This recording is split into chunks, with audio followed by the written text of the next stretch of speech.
Mas, susu anak habis. Mas, pampers anak habis. Mas, minyak goreng habis. Mas, beras habis. Mas, gas habis. Assalamualaikum warahmatullahi wabarakatuh. Apa kabar Bunda? Semoga Allah selalu memberikan kebahagiaan. Kembali lagi bersama Jovi bercerita. Aku adalah seorang istri yang tidak bekerja. Aku memang hanya fokus mengurus rumah dan juga anak. Itu sudah menjadi kesepakatan kami bersama sebelum menikah. Sebenarnya aku ingin tetap bekerja meskipun sudah menikah. Namun, suamiku tak mengizinkan. Dia khawatir jika aku bekerja juga, siapa nanti yang akan mengurusi rumah dan juga anak. Lalu kami mengambil keputusan bahwa urusan mencari uang adalah tanggung jawab suamiku. Dari awal menikah sampai anak pertama kami lahir, ekonomi keluarga termasuk stabil. Gaji suami juga cukup untuk memenuhi kebutuhan kami setiap harinya. Namun setelah usia anak pertama kami memasuki yang ke-4 bulan, ujian itu pun datang. Ibu mertuaku jatuh sakit dan membutuhkan biaya yang sangat banyak. Suamiku adalah anak tunggal di keluarganya, sehingga dialah yang bertanggung jawab untuk mengurusi ibunya sampai sembuh. Aku sebagai istri tidak masalah jika harus mengurusi ibu mertua juga. Aku bahkan senang, tidak merasa keberatan. Namun, karena suamiku yang sangat fokus mengurusi ibunya, dia melalaikan beberapa pekerjaannya, sehingga membuat dia harus dipecat dari kantornya. Tapi kami tidak terlalu khawatir, sebab masih ada banyak tabungan yang bisa untuk kami gunakan sampai suamiku mencari pekerjaan yang baru. Namun, banyaknya tabungan tak akan cukup jika tak ada pemasukan lainnya. Ibu mertua juga masih membutuhkan banyak biaya untuk pengobatan. Anak kami juga membutuhkan susu, pampers, dan biaya lainnya. Sebab aku tak bisa memberikan ASI pada anakku itu. Aku tak bisa memberikan ASI karena ada masalah medis pada diriku. Aku sebenarnya ingin sekali membantu suamiku dengan mencari pekerjaan.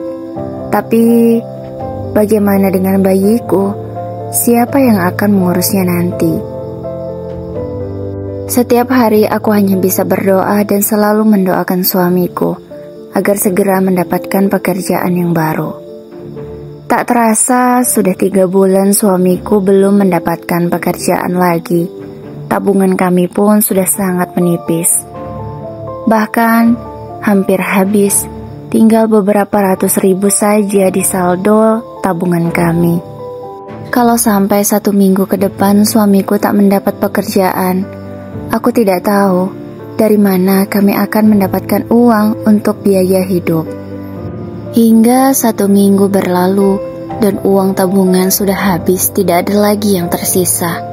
Sementara ibu mertua masih butuh uang untuk berobat ke rumah sakit. Karena kondisi yang mendesak dan tidak dapat menunggu lagi, kami pun terpaksa menjual salah satu motor yang kami miliki. Sebenarnya kendaraan itu memang untuk kebutuhanku di rumah. Jika suamiku pergi bekerja, aku tak harus menunggunya jika aku memerlukan sesuatu yang jauh dan aku harus menjangkaunya. Namun apalah daya, hanya itulah yang bisa menjadi harapan kami saat ini. Akhirnya motor itu pun berhasil kami jual, dan uangnya kami gunakan untuk ke rumah sakit dan juga untuk menyambung hidup. Tapi, uang hasil jual motor itu tentulah tidak akan mencukupi jika dengan waktu yang lama.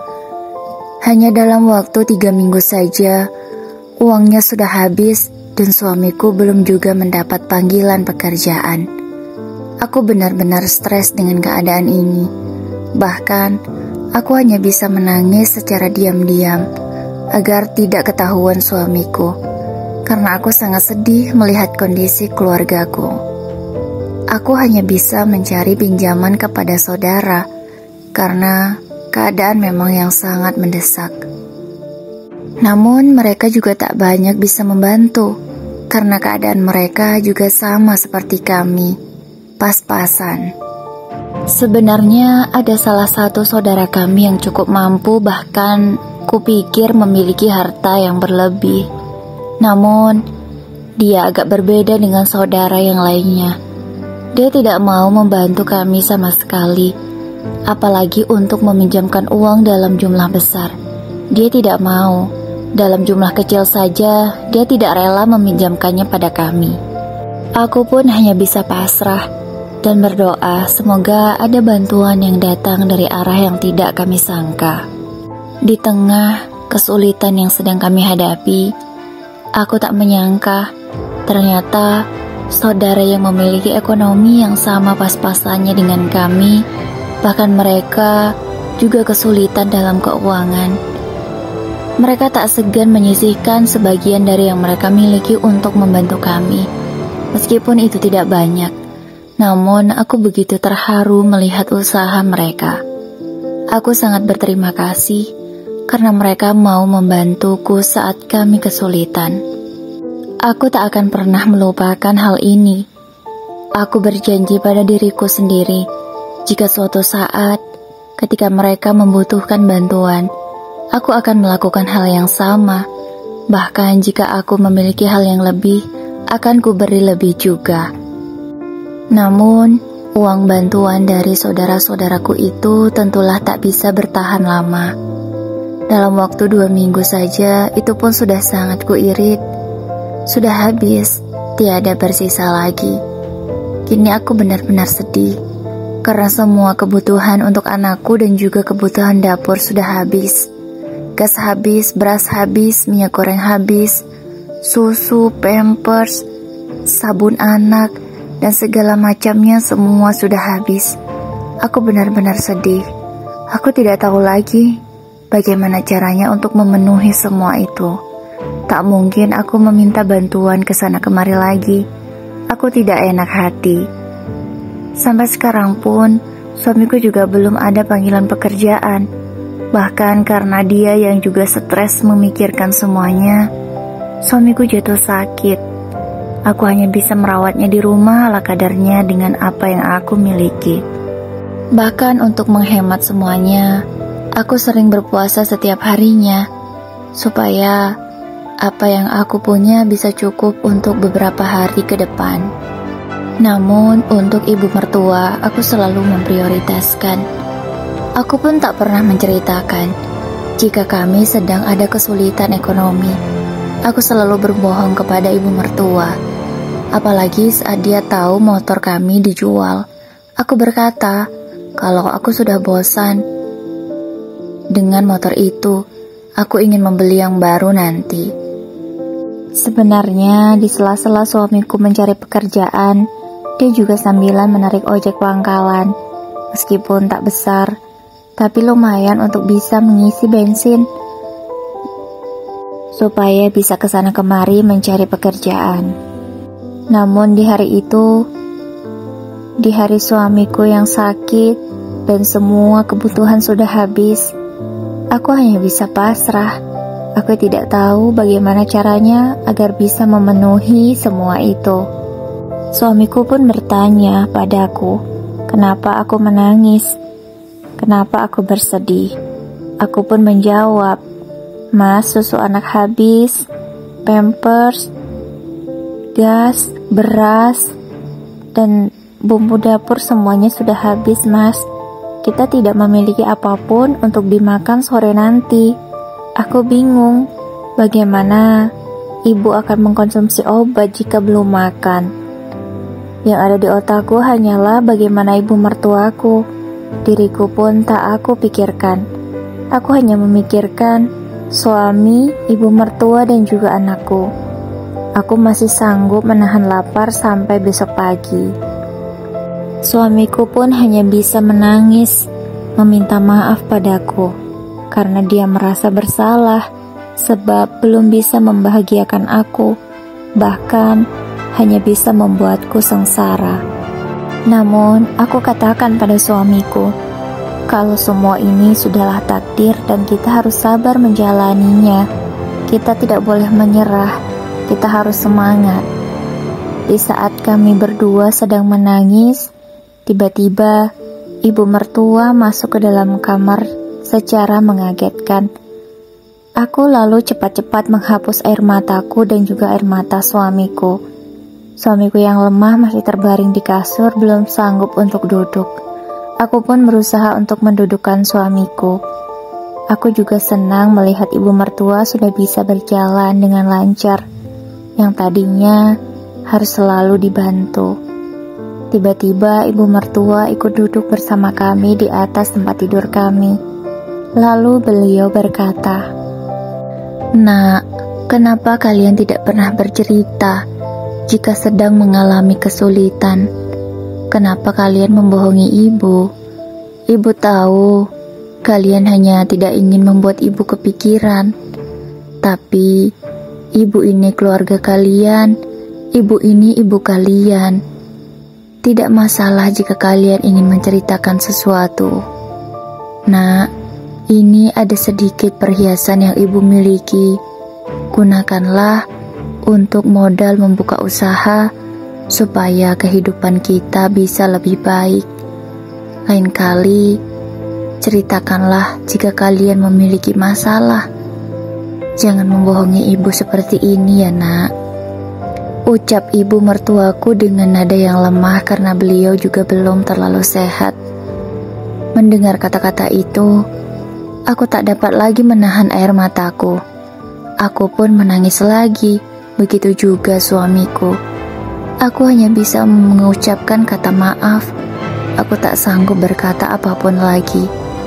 Suamiku pun hanya bisa menangis. Bahkan, dia hanya bisa menciumi tangan ibunya karena merasa terharu dengan tindakannya. Karena ibu memaksa, kami pun menerima bantuan dari ibu, meskipun kami tak enak hati. Tapi aku berjanji, jika sudah ada balik modal nanti, aku akan mengembalikan semuanya. Aku anggap ini sebuah pinjaman, meskipun ibu tak menganggap kalau ini adalah hutang. Berbekal pengalamanku dulu saat aku masih kerja, dan juga suamiku, kami pun memberanikan diri untuk membuka usaha berjualan makanan. Kami membuka catering untuk disetorkan ke beberapa perusahaan. Syukurnya aku dan suamiku mempunyai banyak kenalan. Kami pun meminta tolong kepada mereka untuk dibantu promosi agar bisa mendapatkan banyak pelanggan. Alhamdulillah, baru 1 minggu kami buka, sudah banyak orderan yang masuk untuk jam makan siang. Kami sangat senang. Aku bekerja sama dengan suamiku untuk menyelesaikan semua orderan. Tak lupa juga, aku tetap mengurusi anak dan juga ibu mertuaku. Tak terasa sudah beberapa bulan kami membuka usaha catering ini. Alhamdulillah, dengan usaha keras dan juga doa serta ridho dari Sang Maha Kuasa, usaha kami semakin maju dan semakin lancar. Bahkan sehari bisa puluhan bahkan sampai ratusan box. Berbulan-bulan kemudian, usaha semakin baik. Sudah termasuk stabil, bahkan sering juga meningkat. Orderan selalu masuk setiap harinya. Bahkan kini kami kewalahan jika harus dikerjakan berdua. Kami pun sudah memiliki 10 orang karyawan. Dengan janjiku dulu, aku akan mengembalikan jika sudah balik modal. Aku pun mengembalikan semua perhiasan yang aku pinjam dari ibu mertuaku. Aku pun senang. Ibu mertua meskipun awalnya menolak, aku memohon agar beliau mau menerima, karena itu memang adalah hak beliau. Aku bersyukur, meskipun sempat mengalami kesulitan yang bahkan beras sedikit pun kami tak punya. Bahkan kami dibantu oleh saudara. Kini aku sudah bisa mengembalikan bersama suamiku kehidupan keluarga kami yang lebih layak. Bahkan kami juga bisa membantu keluarga kami yang sedang kesulitan. Itulah kehidupan, Roda akan selalu berputar, tak selamanya kita di bawah dan juga tak selamanya kita di atas. Untuk saudara yang aku ceritakan di awal tadi, yang dia termasuk kaya dan mampu, kini berbanding terbalik. Dia mengalami kesulitan ekonomi, usahanya bangkrut, dan tidak ada lagi yang bisa diselamatkan. Dia mengalami kebakaran, sehingga toko yang dia miliki semuanya habis. Tabungan pun juga sudah habis. Mereka pun datang kepada kami untuk meminta bantuan. Dengan senang hati, kami pun membantu mereka. Bahkan, karena kami pikir kami berlebih, kami tak meminta uang itu untuk kembali. Kami memberikan saja kepada mereka, agar mereka bisa berusaha membuka usaha lagi. Mereka pun hanya bisa meminta maaf dan malu dengan tindakan mereka dulu yang tidak mau membantu kami di saat kami sedang kesulitan. Balaslah dengan kebaikan dan juga senyuman. Terima kasih yang sudah menonton. Semoga kalian selalu diberikan kesehatan. Jangan lupa subscribe ya. Wassalamualaikum warahmatullahi wabarakatuh.